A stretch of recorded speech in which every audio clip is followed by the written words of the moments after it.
So another day, another vlog tayo mga kamix. Alam nyo ba yung wire ng mga speaker sa sound system, yung red and black na kadalasang ginagamit natin? May mga tao na minsan ikinakabit ito sa motor, katulad nito, kung inyong mapapansin. Ginagamit nila kasi pwede rin naman daw. Pero kung mapapansin niyo dito, may makikita kayo na nakalagay na speaker wire. Hindi ko naman pwedeng sabihin sa inyo na hindi yun gagana. Gagana talaga yun kasi nga wire siya.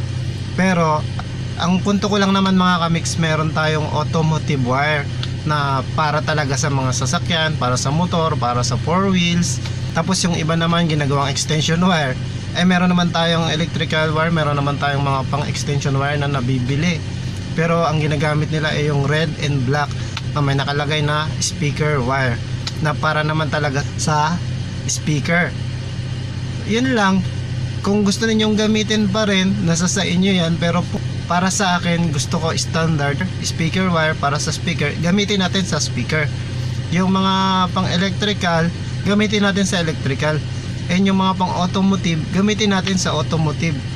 Hindi yung porket gagana, porket pwede naman, gagamitin na natin. Minsan yun ang magkakos ng problema. Maging aware lang tayo mga kamix. Yun lang. God bless. Don't forget to subscribe and follow. Hanggang sa susunod nating video mga kamix.